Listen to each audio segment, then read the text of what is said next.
remercie d'être en si grand nombre un vendredi soir à Matagami. Mon nom est Richard Leclerc, directeur régional Nord du Québec au ministère des Affaires municipales, Région et Occupation du territoire. Et puis, je suis en poste à Chibougamau-Midi pour parler plus fort. Aujourd'hui, en fait, c'est la dernière journée de la tournée régionale qu'on a entrepris lundi à Chapais pour présenter à la population le nouvel accord cadre sur la nouvelle gouvernance à la baie James. À ma compagnie, j'ai M. Jean Gagnon, qui est conseiller au ministère aux Affaires municipales. Il y a aussi Roger Pepin au ministère des Affaires municipales. Mme Elisabeth Harvey, directrice des Affaires régionales au ministère des Ressources naturelles et de la faune, et M. Michel Mongeau, conseiller au secrétariat aux Affaires autochtones. Comment ça va se dérouler ce soir? Il y a une présentation d'environ 25 minutes via le PowerPoint. Et puis, après ça, il y aura la période de questions du public. Donc, s'il n'y a pas de questions sur la façon de fonctionner ce soir, on va débuter dès maintenant avec M. Gagnon. Je vais essayer de parler fort. Si je ne parle pas assez fort, vous me le direz, là, parce que l'acoustique, ça dépend comment. Alors, je suis content d'être ici. J'arrive de Radisson. J'ai passé une bonne partie de la journée là. Très belle journée ici. J'ai vu que c'était nuageux, pas mal. Enfin, regardez. Mon nom, c'est Jean Gagnon. Je suis aux affaires municipales. Le rôle que le ministère des Affaires municipales a joué dans ce dossier-là, ça a été d'accompagner le négociateur du gouvernement dans cette négociation-là, dans le but de faire valoir les points de vue, les préoccupations qui ont trait à l'exercice de compétences municipales. La négociation de cet accord-là, puis je vais juste vous raconter un petit peu comment ça s'est organisé. D'abord, c'était dirigé par un négociateur externe qui a été embauché par le gouvernement, par les hautes instances, le premier ministre, l'an passé. Ce négociateur externe-là, qui s'appelait le juge Dussault, est entouré de ressources dont le SAA, le MRNF, parce qu'il y a des questions qui touchent les ressources ou le territoire, ainsi que, comme je l'ai mentionné tantôt, nous autres, on l'a assisté. Maintenant, on dit accord cadre, peut-être qu'il y a lieu de clarifier un peu qu'est-ce que ça veut dire un accord cadre. Un accord cadre, c'est pas une entente finale, ça n'a pas d'application immédiate. L'accord cadre, en fait, ça marque une étape dans une négociation plus longue qui doit mener à une entente finale. Okay? Donc, l'accord cadre comme tel, ça n'a pas de portée légale. Tout ce que ça fait, c'est que ça engage les parties qui ont signé cette entente-là à continuer à négocier en fonction des principes qui sont écrits dedans. Et dans la mesure où ils peuvent arriver à s'entendre sur l'ensemble des sujets, bien, il y a une entente finale. Okay? Donc, c'est une étape. Je vais vous présenter rapidement un peu comment la présentation va être structurée, puis elle ne sera pas très très longue, on va laisser le plus de place possible aux échanges. Premièrement, je vais vous parler un peu du contexte, d'où ça vient cette histoire-là, pourquoi le gouvernement s'est-il engagé dans une telle négociation.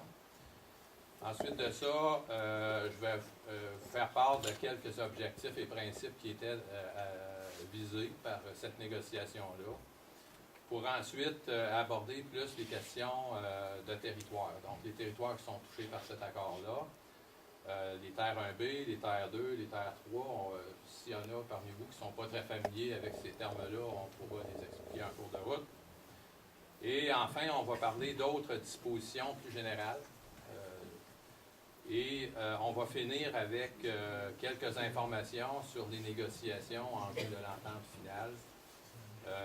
Et les objets de négociation.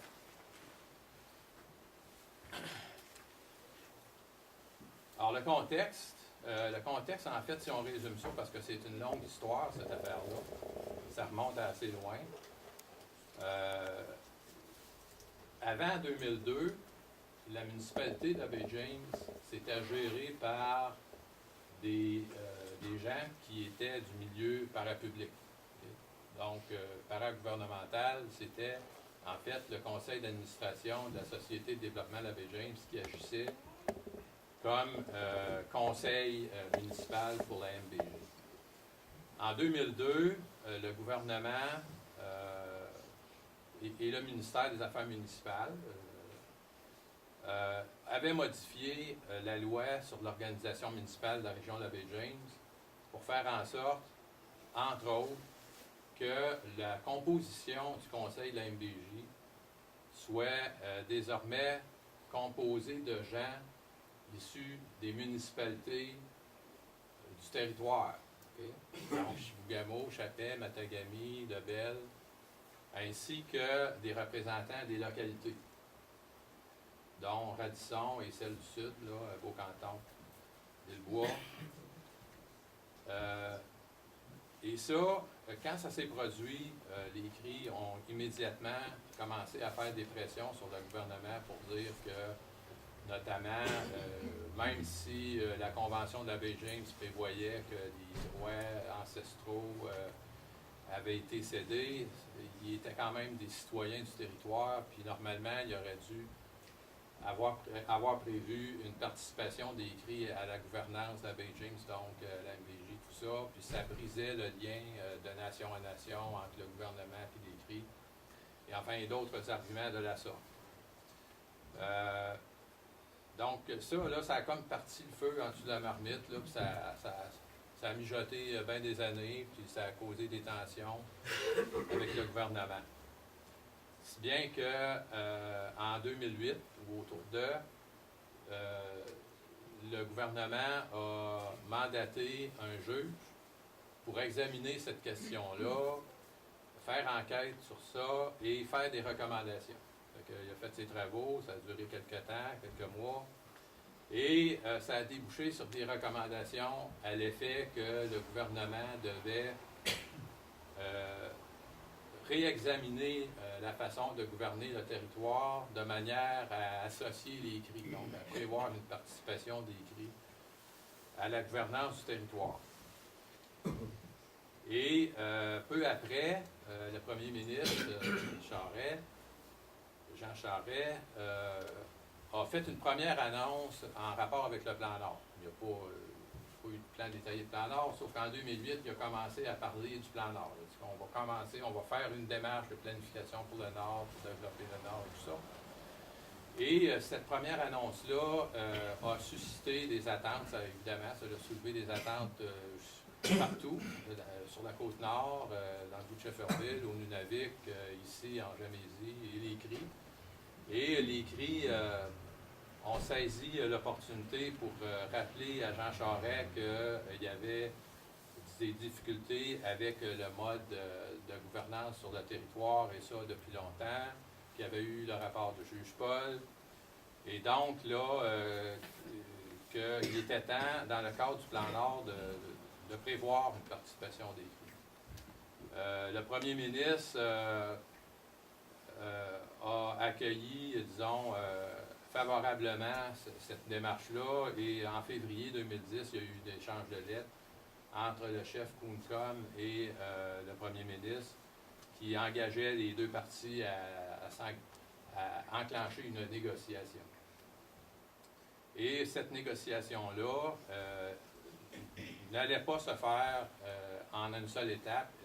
Donc, il était visé d'abord de conclure une entente de principe, donc de s'entendre sur certaines balises pour la suite de la négociation, puis après ça, travailler sur cette base-là. Et donc, la première étape a été franchie le 27 mai 2011 avec la signature de l'accord-cadre, qui est comme une espèce d'accord de principe.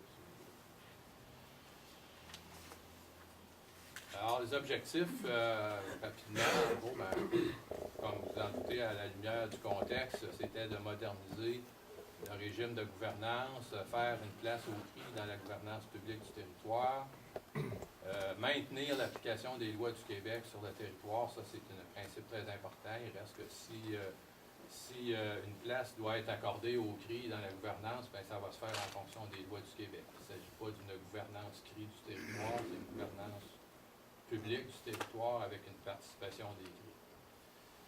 Tout ça dans une volonté commune de poursuivre le développement au bénéfice des résidents du territoire et de l'ensemble des citoyens du Québec.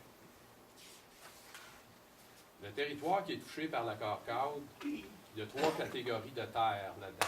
On va les reprendre une après l'autre. Il y a les terres 1B là, qui couvrent plus de 2000 km. Il y a les terres 2 qui couvrent plus de 56 000 km. Puis il y a la plus grande partie du territoire, les terres 3, 278 000 et quelques kilomètres. Alors, sur la carte, vous voyez qu'il y a des points jaunes là, sur le territoire de la baie James. J'imagine que la plupart d'entre vous avez vu des cartes du territoire de la baie James. Alors, les points jaunes sont entourés de petits secteurs vert foncé. Alors, les terres 1B, c'est là que c'est situé. Les terres 2, c'est ce qu'on a en vert plus pâle. Donc, les terres 2, en gros, ça entoure les communautés grises. Et les terres 3 sont en espèce de jaune ocre ou beige, là, si vous voulez. Donc, ça, c'est les terres 3. Plus loin, la carte suivante, je ne vais pas trop insister sur cette carte-là, mais tout simplement pour vous indiquer que dans le cadre des discussions dans les négociations, il y a eu différentes alternatives qui avaient été présentées. Les CRI, notamment, souhaitaient que la négociation se fasse sur la base d'un territoire différent de celui du territoire tel qu'on le connaît actuellement, le territoire de la baie James. En fait, qu'est-ce qu'ils voulaient? C'est qu'ils voulaient ajuster les limites administratives du territoire pour faire coïncider ça, grosso modo, avec leur territoire de trappe. Donc, ils souhaitaient que le territoire de la baie James soit modifié pour aller en chercher au nord, au Nunavik, donc du côté du territoire sous la gestion de l'administration régionale Kativik. Ils voulaient aussi aller en chercher un petit peu au sud, et au sud-est, si je peux dire. Et ils souhaitaient enlever la partie sud-ouest, là, où on retrouve Lebel-sur-Quévillon et les localités, en alléguant que ce territoire-là, c'est un territoire d'appartenance algonquine. Okay? Dans ce bout de territoire-là, les CRI ne vont pas, ce sont les Algonquins qui vont là. Donc, ils disaient, nous, c'est plus ou moins important pour nous, etc. Donc, le gouvernement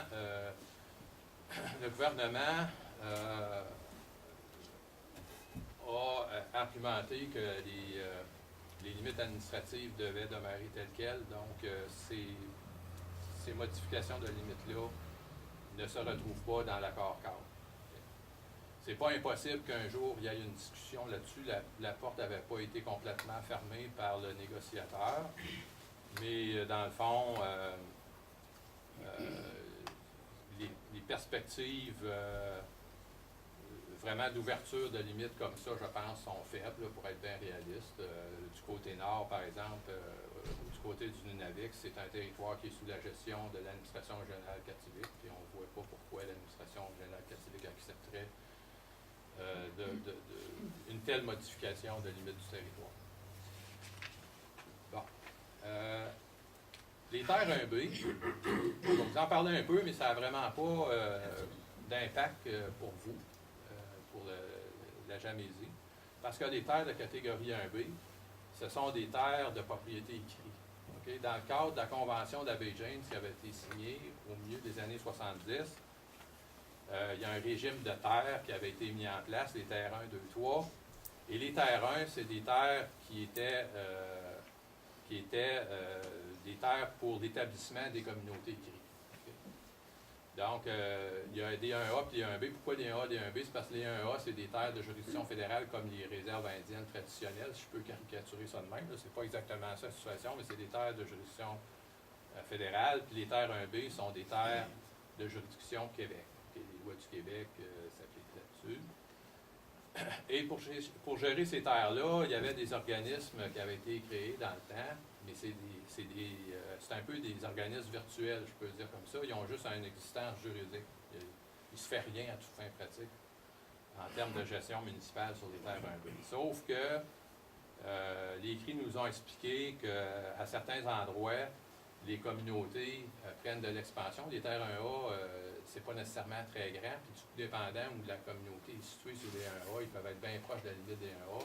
Fait qu'ils nous disaient, bon, on va éventuellement avoir à déborder sur les 1B, fait qu'il faudrait s'entendre sur la manière de gérer ça, harmoniser, parce que des terres sous le régime conseil de bande, affaires indiennes, là, réserve indienne, là, ça ne se gère pas comme des terres de juridiction québécoise. Fait que comme ils prévoyaient étendre leur communauté, bien, ça serait comme avoir une ville et sa banlieue sur deux, mais gérée de façon différente, sous deux ensembles de règles différents, c'est propice à la chicane, c'est pas évident du tout. Alors, dans l'accord cadre, il y a un engagement à examiner des façons de simplifier la gestion, advenant qu'il y aurait de l'expansion des communautés écrites sur les terres 1B qui, par ailleurs, leur appartiennent. Okay.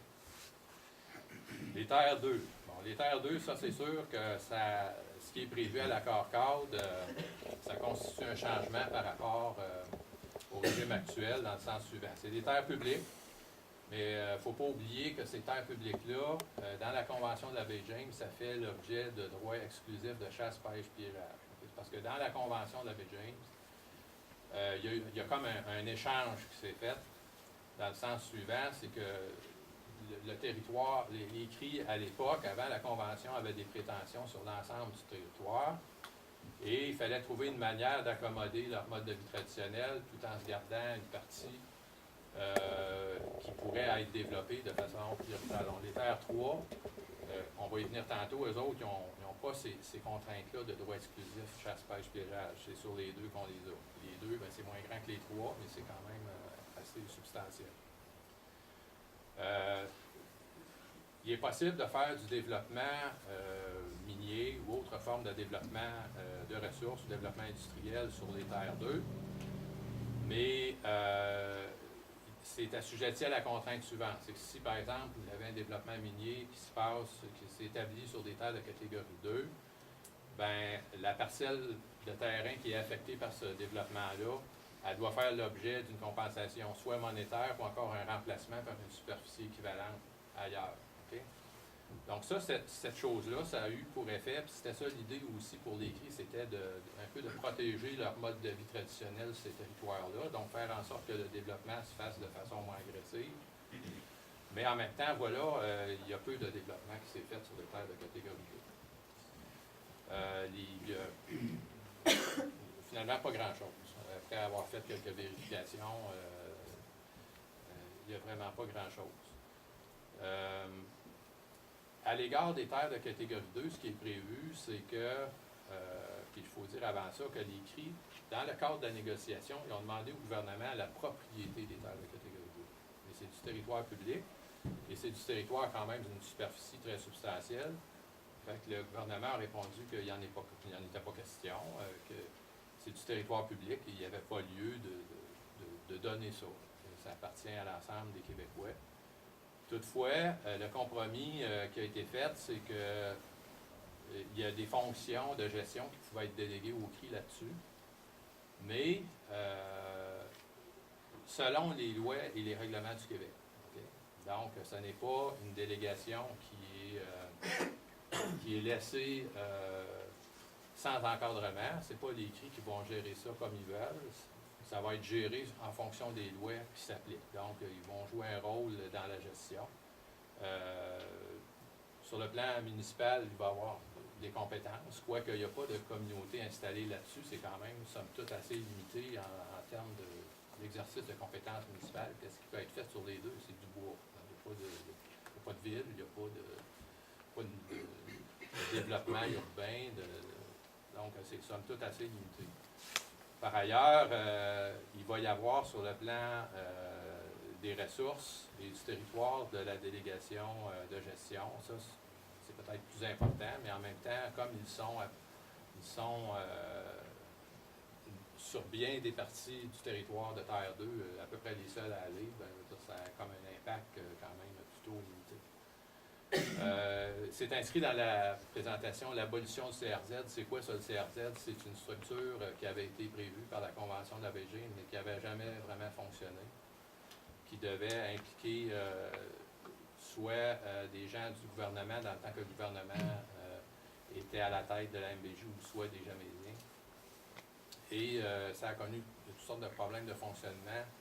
Et les CRI n'ont pas vraiment participé à ça, puis ça n'a pas levé. Il faut dire que les décisions de ce conseil-là étaient assujetties à l'approbation d'une autre instance, donc ça mettait, ça incitait pas vraiment les gens à entrer de plein pied dans cette formule-là.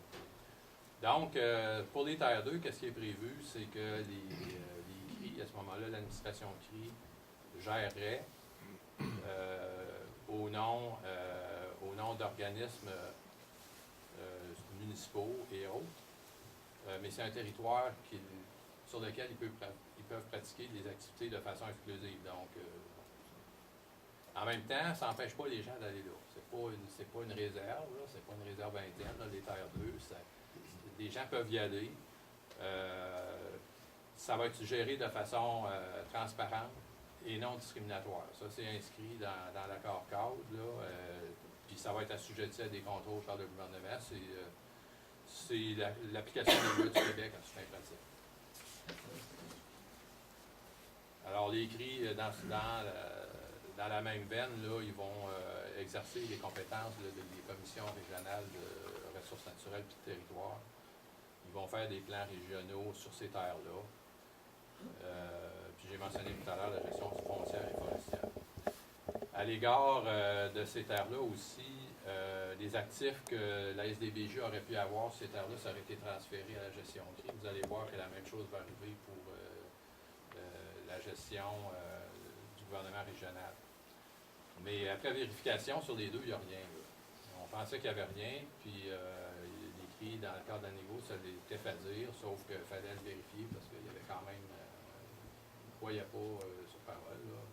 Mais là, à mesure que les renseignements plus précis sortent, les confirmations sortent, ils se rendent compte là, que la SDBJ n'a effectivement pas d'actifs sur les terres de catégorie 2. Donc, en ce qui concerne les terres de catégorie 3, là encore, il s'agit pour la plus grande partie de terres publiques. Ce qui est prévu, c'est qu'il va y avoir une instance qui a été appelée gouvernement régional. C'est une instance de gouvernance qui va impliquer les Jamésiens, les CRI et le Québec. Okay? Les Jamésiens et les CRI vont être représentés à part égale. Et la participation du Québec est prévue pour une période transitoire. Okay? Donc, pour roder l'affaire, ce n'est pas défini encore jusqu'à quel point le gouvernement va rester longtemps, mais ça peut être 5 ans. Mais c'est vraiment à l'expérience là, que ça va se décider probablement. Et ça va remplacer la MBJ. Mais ça va prendre en charge les compétences de la MBJ. Donc, ça s'appelle gouvernement régional, là, mais dans le fond, ça va faire ce que la MBJ fait actuellement, minimalement. Puis peut-être autre chose avec le temps, ça reste à déterminer, c'est pas exclu, là, mais pour nous, pour le moment, là, c'est des compétences de la MBJ. Donc, essentiellement, les choses qui ont trait aux services de base sur le territoire quand il s'agit, par exemple, de s'occuper des haltes routières, ces choses-là. Les services municipaux, les gens qui demeurent en dehors des municipalités, mais sur le territoire de la MDJ, toutes ces choses-là. Il y a une intention du gouvernement de transférer les droits, les fonctions, les actifs de la SDBJ au gouvernement régional. Excusez-moi, mais exactement comment ça va se concrétiser, ça reste à être précisé. Ça ne veut pas dire, c'est pas exclu que, en fait, là, que toutes les fonctions de la SDBJ ne se retrouveront pas nécessairement du jour au lendemain là, dans une boîte qui s'appelle gouvernement régional. Comme la SDBJ, ça nous apparaît être un organisme qui fonctionne très bien. Ça pourrait être le gouvernement régional qui en a la responsabilité au lieu du gouvernement du Québec, mais la SD pourrait demeurer comme une société ou une boîte qui fonctionne de façon distincte. Ça reste à être défini là, dans le cours des discussions qui vont prendre place. Maintenant, puis, je ne sais pas si François en est plus tard. Il reste beaucoup de choses à définir dans cette entente-là. Évidemment, c'est juste des grandes lignes. Je vous cache pas qu'il y a des sujets aussi qui étaient, dont le traitement était ardu. Là, finalement, les gens ont dit il va falloir que les gens s'entendent là-dessus, puis ça va se faire dans le cadre des négociations pour l'entente finale. Et à l'entente finale, en vue de l'entente finale, ce qui est prévu, c'est que les Jamésiens vont participer de façon importante à l'élaboration du projet de gouvernance sur les territoires. Sur les territoires, comme on l'a dit, c'est un gouvernement cri-jamésien Québec. Donc, tout le montage du projet, le fonctionnement, les règles de fonctionnement, les règles de représentation aussi après 10 ans, parce qu'on a dit c'est une parité pendant 10 ans.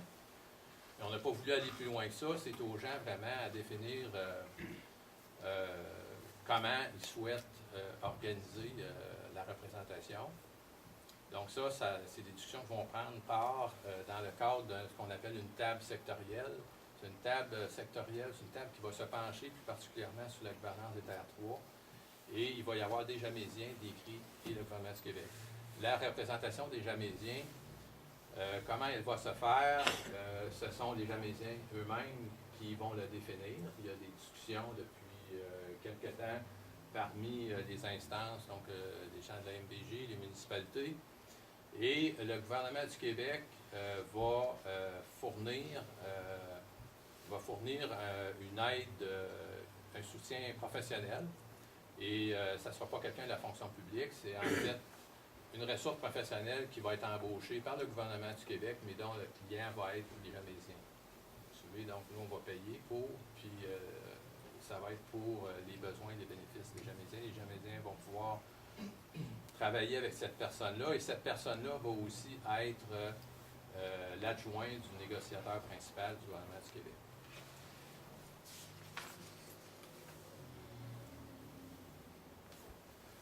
Dans les autres dispositions, les aspects financiers. Alors, les aspects financiers, on a été assez clair là-dessus. C'est l'application des lois du Québec, l'application de l'octroi de contrat et ces choses-là, l'application de la loi sur la fiscalité municipale, les aides financières que le gouvernement pourrait apporter, c'est dans le cadre des programmes réguliers. Donc, les organismes en question auront accès aux aides gouvernementales selon les mêmes critères, les mêmes barèmes que les autres organismes municipaux au Québec. Les communautés jamésiennes et CRI vont conserver leur fonds de développement respectifs. Ça, c'est une considération importante qui a été inscrite à l'accord cadre. Dans les échanges qui ont eu cours au cours de l'année dernière, une des choses qui a fait surface, c'est que là, regardez, les CRI, ils souhaitaient garder leur CRI, leur fonds de développement et tout ça. Regardez vos affaires. Les Jamésiens, eux autres, vont garder l'exclusivité de leurs affaires. C'est pas parce que les CRI vont participer à un gouvernement régional qu'ils vont pouvoir puiser, là, exemple, dans le fonds Eastmain. Le fonds Eastmain, ça va rester au bénéfice exclusif des Jamésiens.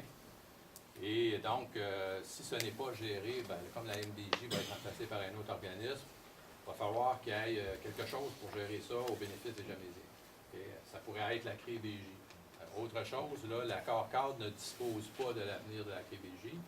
La CRI-BJ, c'est quelque chose qui appartient aux Jamésiens. Les Jamésiens vont discuter entre eux pour voir comment ils voient l'avenir de cette CRI-là.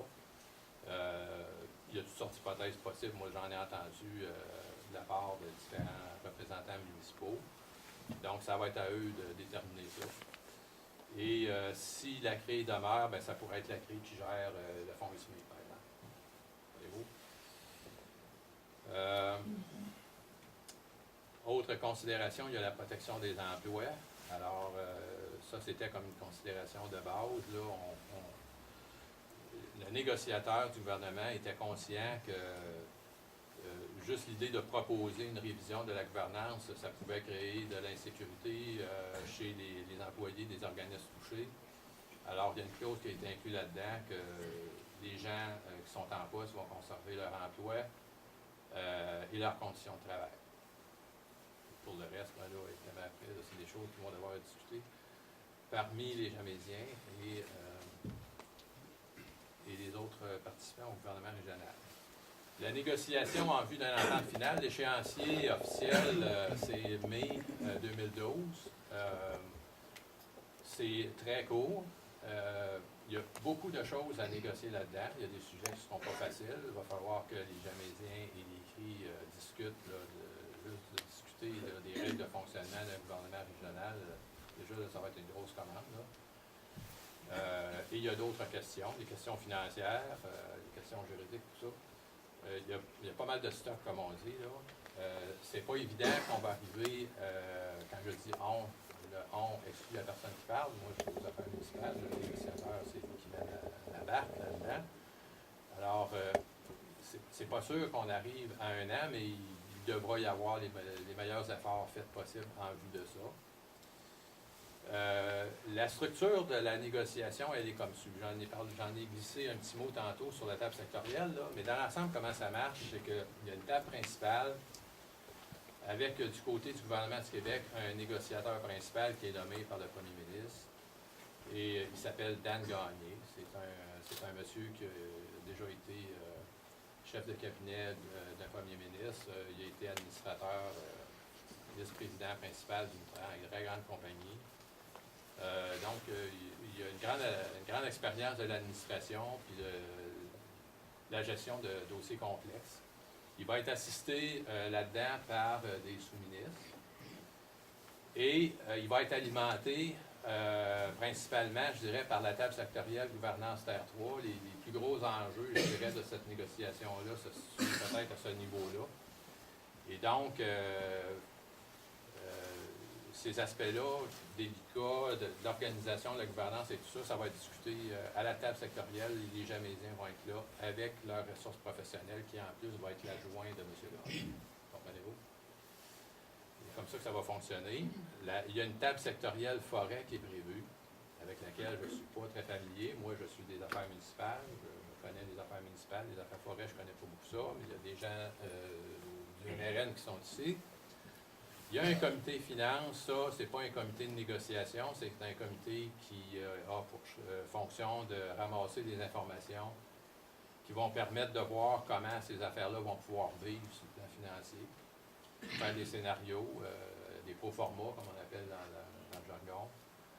Et il y a un comité affaires juridiques qui, lui, va voir à l'écriture sur le plan légal des différentes dispositions qui vont être convenues. Et voir aussi à ce qu'il va devoir être nécessaire de modifier dans les lois existantes pour donner effet à une entente finale si jamais les parties parviennent à une entente. OK? Donc, les objets principaux de négociation, devinez la structure des règles de fonctionnement du gouvernement régional, la formule de représentation après les 10 premières années. Ça, c'est les Jamésiens, les CRI vont devoir convenir de ça. La représentation des localités au sein du gouvernement régional, ça c'est un autre sujet très délicat pour lequel nous, on a des préoccupations aux affaires municipales. La gestion municipale, foncière et forestière sous les terres 2 par l'administration régionale CRI. Fait que là, nous, il va falloir qu'on ramène, qu'on reprécise l'application des lois du Québec là-dessus. Les arrangements financiers, sous réserve de ce qu'on a dit, c'est-à-dire que c'est des programmes réguliers, c'est l'application des lois. Puis les modes de reddition de comptes au gouvernement.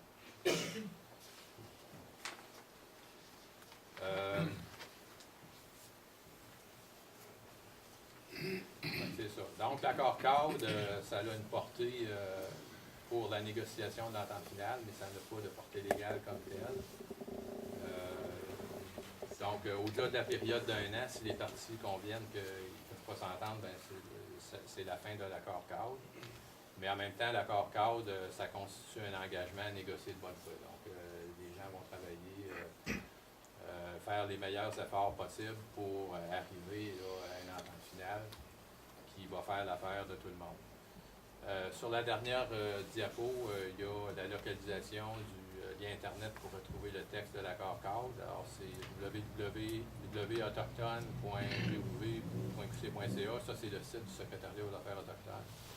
Alors, vous pouvez retrouver le texte de l'accord cadre là-dessus pour ceux qui ne l'ont pas.